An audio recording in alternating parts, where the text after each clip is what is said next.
नमस्कार, vision IAS के news today के इस अंक में आप सभी का स्वागत है। इस अंक में हम आपके लिए लेकर आए हैं यूपीएससी परीक्षा की दृष्टि से महत्वपूर्ण कुछ अहम खबरें। इस अंक के साथ मैं हूँ दिव्या सिंह। तो आइए सबसे पहले खबरों को विस्तार से समझने से पहले जानते हैं हेडलाइंस के बारे में। वित्त मंत्रालय ने धन शोधन निवारण अधिनियम 2002 में परिवर्तनों को अधिसूचित किया। कलादान परियोजना पर भारत ने म्यांमार के सितवे बंदरगाह के लिए शिपमेंट को हरी झंडी दिखाई। भारत और इजराइल ने औद्योगिक अनुसंधान और विकास सहयोग पर एक समझौता ज्ञापन पर हस्ताक्षर किए। और बात करेंगे डेब्ट फॉर क्लाइमेट स्वैप यानी पर्यावरण के लिए ऋण के विनिमय के बारे में। भारत के आधे से ज्यादा खेल संघों में आंतरिक शिकायत समिति की अनुपस्थिति चिंताजनक, और वित्त मंत्री ने एडीबी से रियायती जलवायु वित्त प्रदान करने का आग्रह किया। और आइए अब खबरों पर विस्तार से चर्चा करते हैं।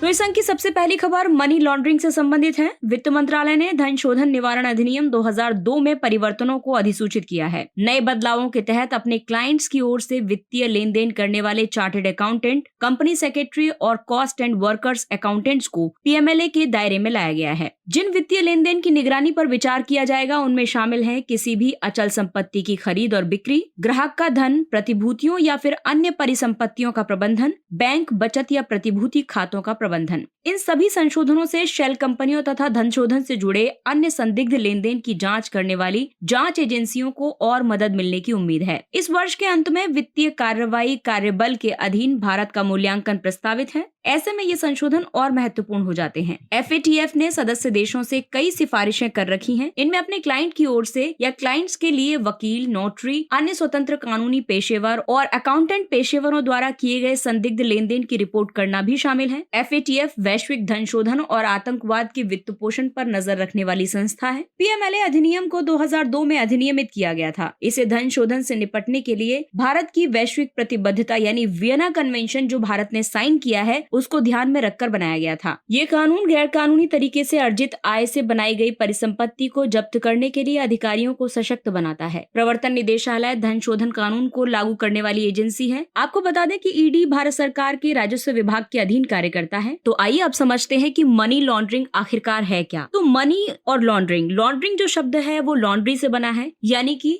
धोना। जैसे कि कपड़ों को धोया जाता है, इस्त्री किया जाता है और दोबारा इस्तेमाल के काबिल बनाया जाता है, उसी तरीके से जो ब्लैक मनी है उसको एक तरीके से धो करके या फिर क्लीन करके व्हाइट मनी में तब्दील करना, ये क्या हो गया, आपका मनी लॉन्ड्रिंग हो गया। तो मनी लॉन्ड्रिंग के 3 स्टेप्स हैं। एक है प्लेसमेंट, दूसरा है लेयरिंग और तीसरा है इंटीग्रेशन। अब प्लेसमेंट के तहत सबसे पहले क्या होता है कि जैसे कोई भी व्यक्ति है, मान लीजिए मिस्टर एक्स है, मिस्टर एक्स ने बहुत सारा ब्लैक मनी इकट्ठा किया हुआ है। अब सपोज दैट मिस्टर एक्स ने ये जो कमाई की है वो जुआ, सट्टा और ड्रग डीलिंग वगैरह से की है, लेकिन इसे लेजिटिमेट करने के लिए यानी कि वैध करने के लिए मिस्टर एक्स एक शेल कंपनी खोलेंगे। शेल कंपनी ऐसी कंपनी होती है जिसमें कि कोई भी ऑपरेशनल गतिविधि ऐसे नहीं चल रही होती है, लेकिन सिर्फ वो कागजों में होती है। तो अब कंपनी स्टार्ट करने के बाद में जैसे 1 साल हो गया और इनकम टैक्स रिटर्न की बारी आई तो मिस्टर एक्स ये दिखा देंगे कि हमें 50 लाख का मुनाफा अपनी इस कंपनी से हुआ है। अभी जो 50 लाख का अमाउंट है वो अपने अकाउंट में ट्रांसफर कर लेंगे और फिर उससे और नई कंपनियां खोलेंगे और ज्यादा शेल कंपनी खोलने में वो इस धन का उपयोग करेंगे और इस तरीके से क्या हो जाएगी कि उनकी मनी लेजिटिमेट हो जाएगी। अगर गवर्नमेंट को ऐसा पता चल गया कि ये पूरी जो सोर्स ऑफ मनी है ये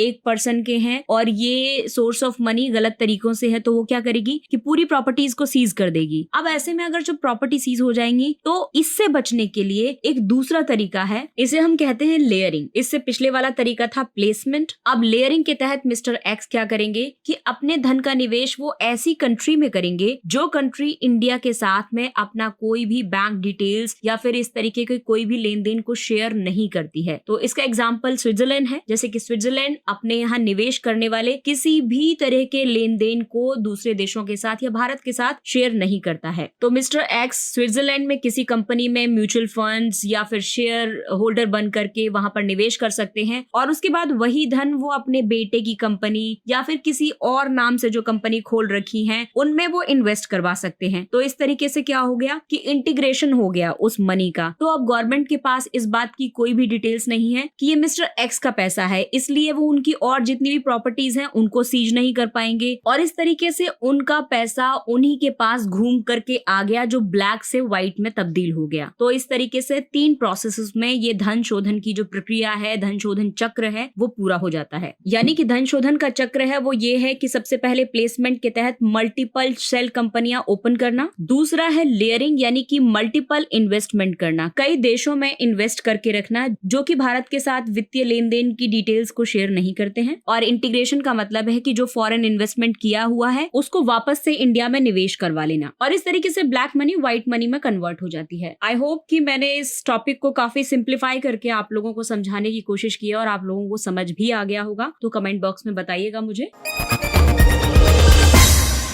और आइए बात करते हैं भारत और म्यांमार के बीच की महत्वाकांक्षी कलादान परियोजना के बारे में। भारत ने म्यांमार के सितवे बंदरगाह के लिए शिपमेंट को हरी झंडी दिखाई है। कोलकाता के श्यामा प्रसाद मुखर्जी बंदरगाह से म्यांमार के सितवे बंदरगाह के लिए एक जहाज को रवाना किया गया। इससे सितवे बंदरगाह का आधिकारिक तौर पर संचालन शुरू हो गया है। ये शिपमेंट कलादान मल्टी मॉडल पारगमन परिवहन परियोजना यानी KMTTP का हिस्सा है। इसका प्राथमिक उद्देश्य पूर्वोत्तर क्षेत्र और भारत की मुख्य भूमि को जोड़ने के लिए एक वैकल्पिक मार्ग का निर्माण करना है। भारतीय अंतर्देशीय जलमार्ग प्राधिकरण KMTTP के लिए परियोजना विकास सलाहकार है। आपको बता दें कि पूर्वोत्तर क्षेत्र को मुख्य भूमि से जोड़ने के कई लाभ हैं। ये परियोजना पूर्वोत्तर क्षेत्र तक सुगम पहुंच प्रदान करके देश की सामरिक जरूरतों को पूरा करती है, क्योंकि वर्तमान में सिलीगुड़ी चिकन नेक कॉरिडोर ही इस क्षेत्र को भारत की मुख्य भूमि से जोड़ने वाला एकमात्र व्यवहार्य मार्ग है। इस क्षेत्र का औद्योगिक विकास होगा और पर्यटन की क्षमता का दोहन किया जा सकेगा। कलादान परियोजना से इस क्षेत्र में सामाजिक आर्थिक विकास सुनिश्चित करने और रोजगार के अवसर पैदा करने में मदद मिलेगी। साथ ही दक्षिण पूर्वी एशियाई देशों के साथ भारत के व्यापार को और बढ़ावा मिलेगा। इसके अलावा एक्ट ईस्ट नीति के माध्यम से क्षेत्रीय एकीकरण को भी बल मिलेगा। पूर्वोत्तर क्षेत्र में कनेक्टिविटी में सुधार के लिए कई पहलें शुरू की गई हैं, जैसे कि भारत और बांग्लादेश ने अंतर्देशीय जल पारगमन और व्यापार प्रोटोकॉल पर हस्ताक्षर किए हैं। भारत म्यांमार थाईलैंड त्रिपक्षीय राजमार्ग यानी IMT भारत के मोरेह को म्यांमार से होते हुए थाईलैंड के मोइसोट से जोड़ता है। वहीं India Japan act east forum का लक्ष्य नॉर्थ ईस्ट रीजन के भीतर नॉर्थ ईस्ट रीजन और दक्षिण पूर्व एशिया के बीच कनेक्टिविटी को बढ़ावा देना है। बांग्लादेश भूटान भारत नेपाल मोटर वाहन समझौते पर हस्ताक्षर किए गए हैं।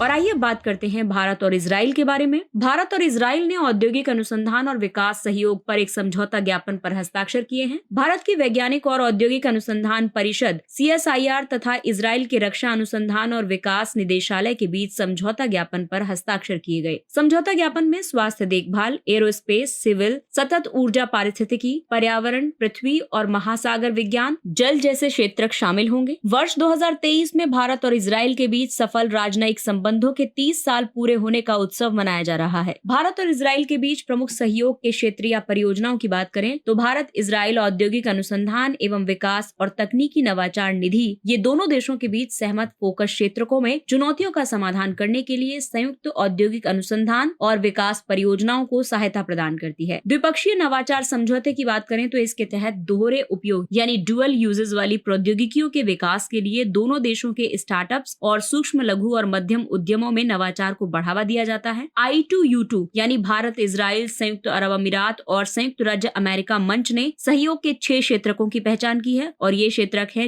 जल, ऊर्जा, परिवहन, अंतरिक्ष, स्वास्थ्य और खाद्य सुरक्षा। वहीं भारत इजराइल कृषि परियोजना की बात करें तो इसका उद्देश्य फसल विविधता, उत्पादकता और संसाधन उपयोग दक्षता बढ़ाना है। भारत इजराइल जल साझेदारी की बात करें तो इसके तहत जल प्रबंधन और विलवणीकरण के लिए इजरायली सर्वोत्तम प्रथाओं और प्रौद्योगिकियों को साझा करने में सहायता प्रदान की जाती है। रक्षा क्षेत्र में दोनों देश हाई प्रोफाइल क्षेत्रों में सहयोग कर रहे हैं। इसी सहयोग के तहत मध्यम दूरी की सतह से हवा में मार करने वाली मिसाइल MRSAM और बराक 8 नामक लंबी दूरी की सतह से हवा में मार करने वाली मिसाइल का विकास किया जा रहा है।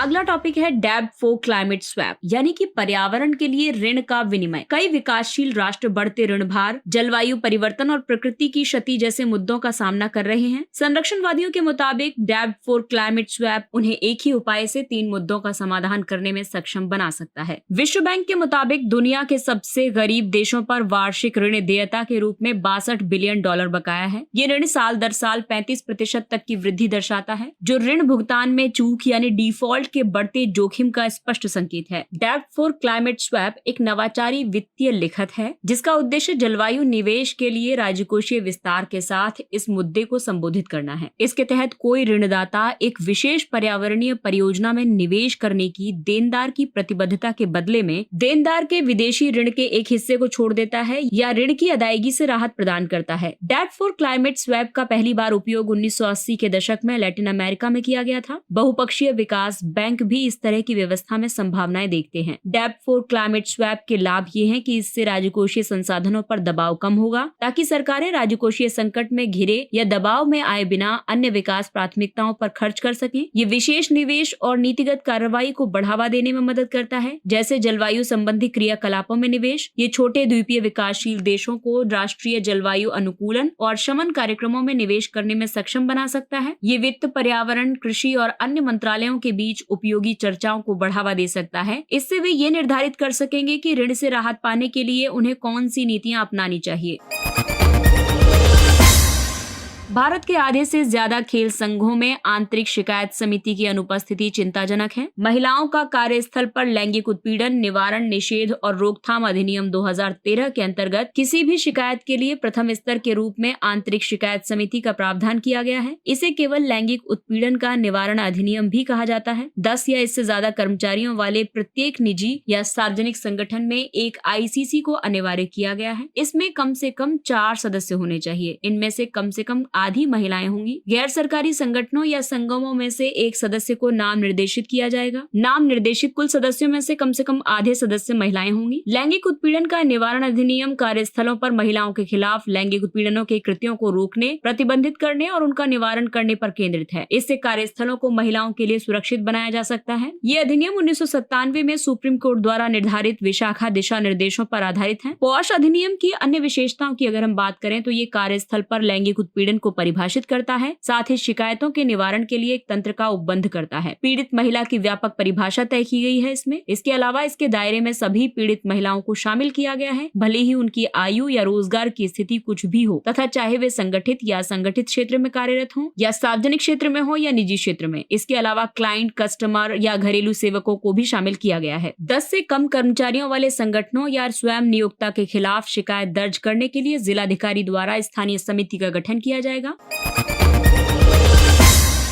और आइए बात करते हैं अगली खबर की। वित्त मंत्री ने ADB से रियायती जलवायु वित्त प्रदान करने का आग्रह किया है। वित्त मंत्री ने एशियाई विकास बैंक से विशेष रूप से भारत जैसे मध्यम आय वाले देशों को रियायती जलवायु वित्त प्रदान करने के लिए अन्य तरीकों पर विचार करने का आग्रह किया है। सकारात्मक प्रभाव पैदा करने वाले और जलवायु परिवर्तन से निपटने के लिए भारत को अगले 10 वर्षों के लिए प्रति वर्ष लगभग $100 अरब के जलवायु वित्त की जरूरत है। संयुक्त राष्ट्र के मुताबिक जलवायु वित्त वो राशि है जो जलवायु परिवर्तन से निपटने के लिए शमन और अनुकूलन कार्रवाइयों का समर्थन करने पर केंद्रित है। इसे स्थानीय, राष्ट्रीय या अंतर्राष्ट्रीय स्तर पर सार्वजनिक, निजी या फिर वैकल्पिक स्रोतों से प्राप्त किया जा सकता है। भारत में जलवायु वित्त पोषण की जरूरत इसलिए है क्योंकि ये UNFCCC के तहत राष्ट्रीय स्तर पर निर्धारित योगदान यानी NDC लक्ष्यों को प्राप्त करने के लिए जरूरी है। जलवायु वित्त पोषण से कृषि क्षेत्र में जलवायु अनुकूल बदलाव लाने और किसानों को निम्न कार्बन उत्सर्जन युक्त अर्थव्यवस्था के लिए तैयार करने में मदद मिल सकती है। ये बढ़ते औद्योगिकरण, शहरीकरण, वनों की कटाई, वनाग्नि, कार्बन उत्सर्जन आदि के कारण उत्पन्न चुनौतियों से निपटने में भारत की मदद करेगा। जलवायु वित्त पोषण के लिए और भी कई पहले हैं, जैसे कि केंद्रीय बजट 2022-23 में हरित अवसंरचना में निवेश के लिए सोवेरन ग्रीन बॉन्ड की घोषणा की गई। RBI network for grinning the financial system में शामिल हुआ है। इसका उद्देश्य पेरिस समझौते के लक्ष्यों को पूरा करने के लिए वैश्विक प्रतिक्रिया को मजबूत करना है। इसके अलावा रिलायंस ने हरित ऊर्जा परियोजनाओं के लिए $80 बिलियन अमेरिकी डॉलर निवेश करने की प्रतिबद्धता व्यक्त की है। और आइए बात करते हैं कुछ अन्य महत्वपूर्ण सुर्खियों के बारे में जो कि आपकी परीक्षा की दृष्टि से महत्वपूर्ण है। तो बात करते हैं वॉशिंगटन योजना की। संयुक्त राज्य अमेरिका दक्षिण कोरिया द्विपक्षीय संबंधों की 70वीं वर्षगांठ के अवसर पर दोनों पक्षों ने वॉशिंगटन घोषणा पर हस्ताक्षर किए। घोषणा में कोरियाई प्रायद्वीप में न्यूक्लियर डिटरेंस की वकालत की गई। इस नीति का उद्देश्य उत्तर कोरिया के खिलाफ शक्ति समीकरणों को संतुलित करना है। वॉशिंगटन घोषणा के निष्कर्षों में ये कहा गया कि कोरियाई प्रायद्वीप में एक अमेरिकी परमाणु बैलिस्टिक पनडुब्बी तैनात की जाएगी। अमेरिका दक्षिण कोरिया की न्यूक्लियर डिटरेंस क्षमताओं को मजबूत करेगा। इस बात की भी फिर से पुष्टि की गई है कि दक्षिण कोरिया स्वयं की स्वतंत्र परमाणु क्षमताओं के निर्माण पर ध्यान केंद्रित नहीं करेगा। ये 1994 के वॉशिंगटन घोषणा पत्र से अलग है, जिसमें औपचारिक रूप से जॉर्डन और इजराइल के बीच युद्ध की स्थिति को समाप्त किया गया था। जवाहरलाल नेहरू पोर्ट। विश्व बैंक ने लॉजिस्टिक्स प्रदर्शन सूचकांक 2023 जारी किया है। इसके अनुसार जवाहरलाल नेहरू पत्तन प्राधिकरण ने केवल 22 घंटे का टर्न अराउंड टाइम दर्ज किया है। इस कारण भारत इस सूचकांक में शीर्ष प्रदर्शन करने वाले देशों में शामिल हो गया है। किसी जलपोत का टैट यानी कि टर्न अराउंड टाइम उसके द्वारा बंदरगाह के एंकरेज यानी कि लंगरगाह पर रिपोर्ट करने से लेकर बर्थ से बाहर निकलने तक की अवधि को दर्शाता है। जवाहरलाल नेहरू पोर्ट नवी मुंबई में अवस्थित है। भारत के प्रमुख बंदरगाहों में कुल कंटेनरीकृत कार्गो वॉल्यूम में इसकी लगभग 50% हिस्सेदारी है। वर्ष 2022 में Jawaharlal Nehru port 100% landlord port बनने वाले देश का पहला प्रमुख बंदरगाह बन गया था। इसके सभी बर्थ सार्वजनिक निजी भागीदारी मॉडल पर संचालित हो रहे हैं। अगला टॉपिक है रिवर सिटीज अलायंस। राष्ट्रीय स्वच्छ गंगा मिशन ने river city alliance global seminar का आयोजन किया है। रिवर सिटीज अलायंस शहरों के लिए एक समर्पित मंच है। इसका उद्देश्य शहरी नदियों के संधारणीय प्रबंधन के लिए विचार विमर्श करने, चर्चा करने और सूचनाओं के आदान प्रदान को सुगम बनाना है। अब इसका विस्तार भारत में 109 तटीय शहरों और डेनमार्क से एक अंतर्राष्ट्रीय सदस्य शहर तक हो गया है। ये अलायंस भारत के सभी नदी तटीय शहरों के लिए खुला है। रिवर सिटी अलायंस जल शक्ति मंत्रालय और आवासन एवं शहरी कार्य मंत्रालय की एक सफल साझेदारी है। अगला टॉपिक है ऑप्टिकल ट्वीजर्स यानी चिमटियां। रमन रिसर्च इंस्टीट्यूट के शोधकर्ताओं ने ऑप्टिकल ट्वीजर्स का उपयोग करने वाले लैपोनाइट के संरचनात्मक विवरणों का अध्ययन करने का प्रयास किया। लैपोनाइट एक कृत्रिम मृत्तिका होती है यानी कि मिट्टी होती है। रमन रिसर्च इंस्टीट्यूट यानी RRI विज्ञान और प्रौद्योगिकी विभाग द्वारा वित्त पोषित एक स्वायत्त संस्थान है। ऑप्टिकल ट्वीजर्स कणों, परमाणुओं, अणुओं और जीवित कोशिकाओं को अपनी लेजर बीम फिंगर्स से पकड़ती है। वे छोटे कणों को बीम के केंद्र की ओर भेजने और वहीं रोके रखने के लिए लेजर लाइट का उपयोग करती है। वर्तमान में जैविक प्रणालियों की जांच के लिए ऑप्टिकल ट्वीजर्स का व्यापक रूप से इस्तेमाल किया जाता है। वर्ष 2018 में ऑप्टिकल ट्वीजर्स पर शोध कार्य करने के लिए आर्थर एश्किन को भौतिकी के नोबेल पुरस्कार से सम्मानित किया गया था। भारत में इंटरनेट रिपोर्ट। ये report internet and mobile association of India ने जारी की है। वर्ष 2022 के तहत इसके प्रमुख निष्कर्ष हैं, जिसमें कहा गया है कि लगभग 75.9 करोड़ भारतीयों को एक महीने में कम से कम एक बार इंटरनेट तक पहुंच प्राप्त होती है, जो कि कुल जनसंख्या का लगभग 52% है। 75.9 करोड़ सक्रिय इंटरनेट उपयोगकर्ताओं में से 39.9 करोड़ ग्रामीण भारत से थे। वर्ष 2025 तक भारत में सभी नए इंटरनेट उपयोगकर्ताओं में से 56% ग्रामीण क्षेत्रों से होंगे। एक्टिव इंटरनेट सर्फर्स में से 54% पुरुष उपयोगकर्ता शामिल थे। आपको बता दें कि बिहार में इंटरनेट की पैठ सबसे कम है, जबकि गोवा में सबसे ज्यादा है।